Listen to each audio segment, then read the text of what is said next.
Hey, everybody. We hope you're preparing for a nice 3-day weekend. Once again, remember the true meaning of the holiday. It's going to be another, definitely a funny story. I can look back and laugh now. When this happened, I wasn't laughing. But this is story time, episode number 7. Another true story. I'd say about, it's getting a little windy here. I'm trying to make sure this thing doesn't fall over. But I have it kind of propped up next to the patio umbrella, but the wind's kind of swirling here. Hope you can hear me okay. I'll try and move closer. Um, anyway, I'd say about 7 or 8 years ago, uh, girlfriend and I, we decided we're going to go camping, and for the purposes of this video, her name's going to be Sally. So it was. I'm pretty sure I just saw a memory on pop up on Facebook. So I think it was 7 or 8 years ago. This time of year. So matter of fact, I know it was because we had the little flags hanging on the pop up canopy. But anyway, we decided to go to a place. It's in Nokomis, Florida. It's right near Osprey, Florida. They're like two bordering towns, and I'd say it's about, I don't know, from Fort Myers. It's probably an hour and 15 minutes, maybe. I don't know, maybe a little bit more. But beautiful park. It's called Scherer State Park. I may not be pronouncing that correctly, but OSCAR and then SCHERER State Park. So we departed on this mission, and we were going to have fun, and but I sometimes I have reoccurring back problems, and on that trip, it was definitely a bad trip. My discs tend to slip out of place a little bit, and I had real bad spasms, and so we got up there whatever day it was, Friday or Saturday, whatever it was, and we're hanging out, and we were real close. I forget the campsite number. I think I know it. I'm not going to say it in this video because some people might take the wrong meaning of the number, 2-digit number. But so we're right near the water, and we're well stocked up. And at that time, I had a SUV, a little Ford Escape, and so I had all crap piled in there and all the food. We had a lot of food. I mean, really good food slide. I mean, we were prepared for days. We had marinated steaks, things on kebabs. We had chicken. I mean, you name it, we had it. Hot dogs, all that stuff. So Sally and I were hanging out, but I was in so much pain. It was like I wasn't having any fun. I knew I needed to lay down and try and rest. So I tell Sally that, hey, I'm gonna, we're literally all we had for camping was a $30 dome tent. So it was nothing fancy, and I think all we had was 2 sleeping bags, like literally, like it's like sleeping on rocks up there. But so I go in there and I'm trying to do my thing, and I remember taking some ibuprofen or something like that, whatever. So she was staying up by the campfire, drinking wine and Facebooking and all that stuff, which is everything was cool. I felt bad that I wasn't. Couldn't partake a little bit more, but I was in so much pain. I just really needed to chill out.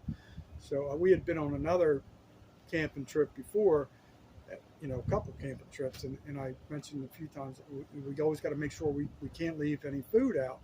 That's not a good thing, we got to put the cooler back in the SUV, all this crap. And so anyway, so I'm knocked out, and I'd say around 2:33 in the morning. This wind is really kicking up here. Around 2:33 in the morning, she is like shaking me, telling me to wake up and everything. And then I wake up, and man, this wind is really kicking here. I wake up, and it sounded like we're in a safari or something. There's all kinds of critters everywhere, and they were fighting. You could tell they were fighting, and I could hear. I just sat there and I just kind of listened, but I was, by the same token, I was kind of afraid because, like, we're in this $30 dome tent, and I don't have any weapons on me, nothing. I mean, I didn't have a pencil or toothpick, nothing. So I'm like, oh hell. I'm just thinking, all right, well, we're in a pickle here. So I can hear, I definitely raccoons and all these other things, and I just all these weird sounds, and I can hear them fighting over the food, the cooler. She apparently left it out. So so this is going on and on. So I'm just kind of listening, and it was really dark, and Sally's face was like literally like I'm looking at her, and then all of a sudden, on each side of the little dome tent, I hear, and all these, and oh shit. I'm like, shh. I was like, they're wild boar. I said, do not cry. Do not say, they're gonna kill us. At that point, I was, because like I had no protection. I was like, I don't know if you heard that, but basically I was trying to whisper to her, like, hey, don't cry. Whatever you do, don't cry. I said, but they could come through this tent and kill us. So they're all fighting. All these critters are out there fighting. So this goes on for, I don't know, it was probably 45 minutes to an hour.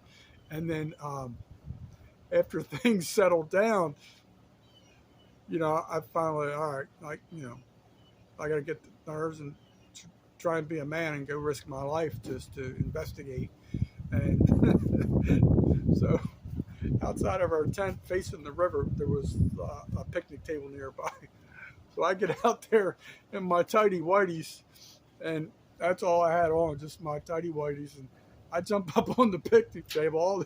The only thing I had for light was my cell phone. So I'm flashing around, trying to light things up. And I could see, like, there was drag marks down to the river. So apparently the gator came up and helped himself to, after all the crap was spilled all over. I mean, everybody in the campground, when I say everybody, I mean every wildlife critter just came out for the buffet. But you could tell that the chicken was gone. The gator probably got that. And then it was the weirdest thing. I forget, there was one thing that was left behind. I want to say it was like the steak kebabs or something. I can't remember, but everything else, they just cleaned that out. And then there was like wine coolers all over. But it looked like a war zone. But so that's just kind of a funny story. It's kind of like it's comical, but whenever you're outdoors and you're camping, and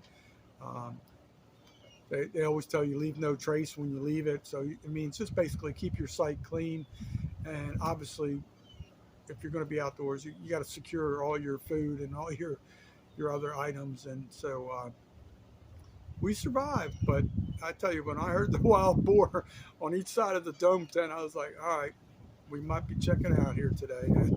And I kept kind of rolling my eyes. You can't see because I have sunglasses on, but I kept looking like, all right, I at least want to see the entry point when they come through. But I will say she had tears. She never like vocally cried out loud, but I thought for a while there it was going to be ugly. But anyway, so, comment down below, share your stories. That is definitely a memorable story from camping, and I want to go back to that place so bad because I kind of felt deprived because my back was hurting so bad. But anyway, now I can probably camp. I'll just camp in the van this time. Nobody's getting in there because that felt like a jail cell. No pun intended.